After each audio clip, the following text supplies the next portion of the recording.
Hi, my name's Peter O'Neill from Brock Harcourt's Kernelite Gardens. Today I'll be talking about the suburb of Door Park in the 1990s through till today. Also I'll be featuring about my feature property at Semaphore South, which is a property of 4 units finalising a deceased estate. Peter, that was great. Door Park, a very interesting area. It's a wonderful suburb. It's so close to Kernelite, so close to the city and the beaches. I really enjoy it. I've been selling there since 1990, God, I'm getting old. Come on, Pete, go on, spit it out. 1973. 1973 you've been selling from there. Just tell us a little bit about it. Obviously, it's a fairly diverse area and it's got some magnificent parts. What's some of your favourite bits about it? I think the wide streets, especially the what I call the tree-lined streets. The Ayers Avenue is a particularly great street. Sure. I think some of the streets like Dudley Avenue, which have got the 1,000 square metre blocks, and so on Ormond Avenue. They're getting fewer and fewer, the big blocks, aren't they? They're starting to get carved up and more density as we Yes, I think that's the way the government wants to go, but the councils are sort of resisting that. It's a bit of political contention there. Is there any big difference in price ranges between Door Park and the better-known Kernelite Gardens, for example? Quite a lot, actually. The Kernelite Gardens is definitely the garden suburb of Adelaide, and there is a lot of difference. I think if you put the same house on the other side of the road, you could probably put a couple $100,000 on it quite easily. Is that right? Yes. Now, Kernelite Gardens is a little bit unique, isn't it? It's got a fair bit of... Is it called heritage? It's now a heritage-listed suburb. Yeah. How does that work? Well, it's one of the first planned suburbs. I think the heritage is also the people that lived there years ago, the wide verges, the trees, the way the power poles are in the back lanes along with the services. It's a very unique suburb. Yeah, no, it's good. So Door Park hasn't got any of the heritage side of life? No, so a fair bit more flexible in what you can do? Yes. Yeah, okay. Medium house prices for Door Park? Well, I thought... sometimes I don't like figures and that sort of thing. I thought I'd just talk about some facts. Please do.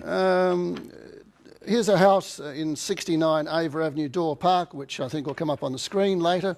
Sold that on the 15th of June 1990. I sold that for $125,000, 69 Ava Avenue, Door Park. Righto. Another one, Door Park, 1 Rosebery Street at Little Old Tudor. Beautiful home. I've sold that about 3 times, I think. That sold in $116,500 on the 19th of January 1990. 20 years ago, you could pick it up for just over $100K. Yeah.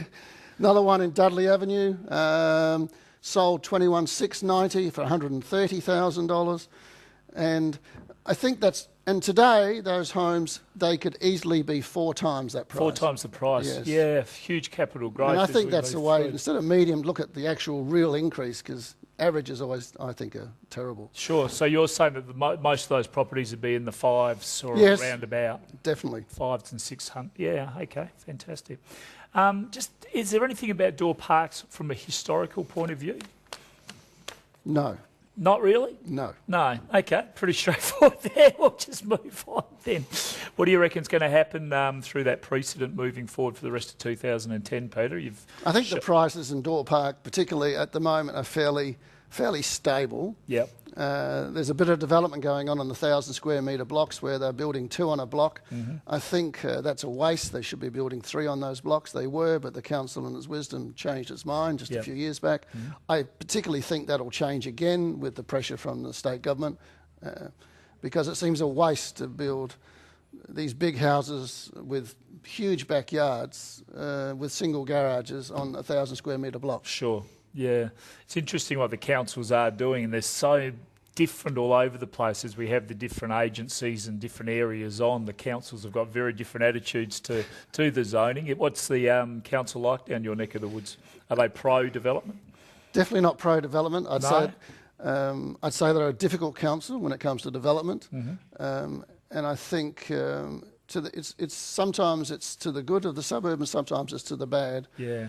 I guess they're doing it for the right reasons, Peter. They're trying to protect, their investment, I guess. But look, I think also don't underestimate the value of a fella like you that's been in the real estate game in that area for so long. If people are looking to develop, you understand what you need to do as far as the council goes. It'd be great if they gave you a buzz and you're able to give them your words of wisdom, as it were.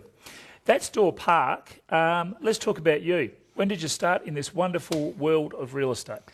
Back in 1973, in June 73, I got out of the Air Force. I was on the Air Crew 38 Squadron, and I wanted a career, and I thought real estate would be a good career.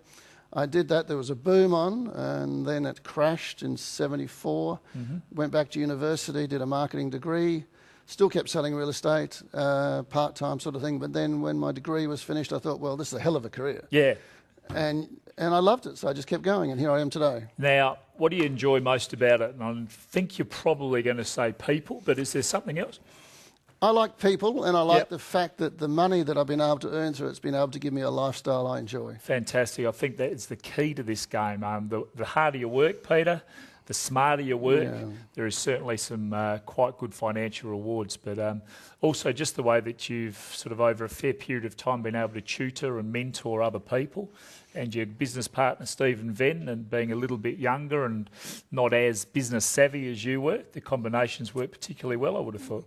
Yeah, he's my soft side, and he's always lovely and kisses all the girls, and I'm the hard side, it seems, but I enjoy real estate and I enjoy my people. I was taught very early back in 1973 that you meet a stranger and within minutes they give you the sale of their house, which could be 90% of their wealth. It is a big deal. Absolutely it is. And I've never forgot that, and so I treat everyone with respect and also understand the power I'm in and the financial situation. I've got to look after the client. Yeah, really well done. What's some of the biggest changes, Peter?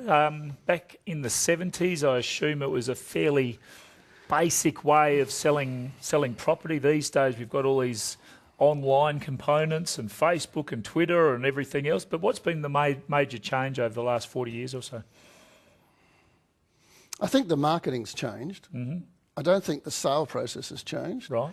I think the salespeople have changed a lot. A lot of the younger people don't understand the gravity of what you're doing and the way that you can influence the price, and that your fee should be really based on your, what you do for your vendor. Success. Yeah. I feel it's the changes are really more technology. That's about it, isn't it? Yeah, I think so, Peter. Technology. I mean, look, there's no doubt that we still go out there. We've still got to meet people who've got to trust us, don't they, to sell the property. Yes. Then the marketing certainly has changed, far more methodology, and we've got to be more careful with where the vendor's money goes. But then once we've got the people through the property, it's down to the good old negotiating, and I think that's where we really got to place the importance on the whole process. If you're not a good negotiator, we're probably not doing the right thing by our clients. Well, our fees are average, 2.5%. It doesn't sound much, but you can get that extra 0.2% of extra fee sometimes, and you get the extra price for the vendor. You get an extra couple of $1,000 or $10,000 for the vendor. You might make an extra $500 for yourself. But if you multiply that over, say, 50 sales in a year, which I'm doing, it's a lot of money. Yeah, and $25,000. So it cuts both ways. Yeah, no, absolutely. All right, and where do you see the future of real estate? Is it going to stay pretty similar? Are we going to change anything? Going to change dramatically over the next 5 or so years? I think it's going to stay the same. Righto. I think the internet will drive you, but we still have properties that I've had for sale. I had one in Melbourne recently, had on the internet for 6 months. I advertised it in the paper, the Brock paper, and I had 4 buyers, 4 contracts, whereas before that I had nothing. Yeah. So a lot of people still don't see the internet. They still read the paper. Sure. Yeah, need a really good combination of both. Now, Peter, you were fiercely independent for a long time. Blake O'Neill Real Estate, I think, was the name of your company. Yes. Prior to joining Brock Harcourt's Kernelight Gardens. What's been the major difference between an independent and becoming part of a bigger franchise organisation? I think the big thing is that where Brock Harcourt's is going, and Harcourt's is an international company. It's now in America.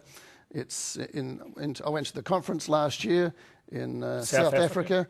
While I was away, I won the award for Real Estate Salesperson of the Year. You did? Congratulations. Very well done. I didn't think I'd win. No, very well done. Stephen Venn went up there and was very proud to accept it on your behalf. He took my gong. Good old Stephen. I think the Harcourt's is a well-known international brand, and I think it's going to go further. The CEO, like Mike Green, fabulous man. He's a people person. He believes in real estate.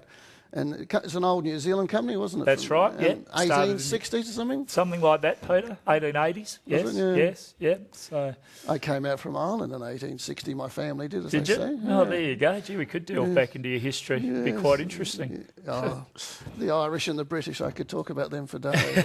Thank you for today's segment. My name is, once again, Peter O'Neill of Brock Harcourt's Kernlight Gardens. You can contact me on my mobile 0419 974 111 or my email poneil, poneil @brockharcourts.com.au. Thank you.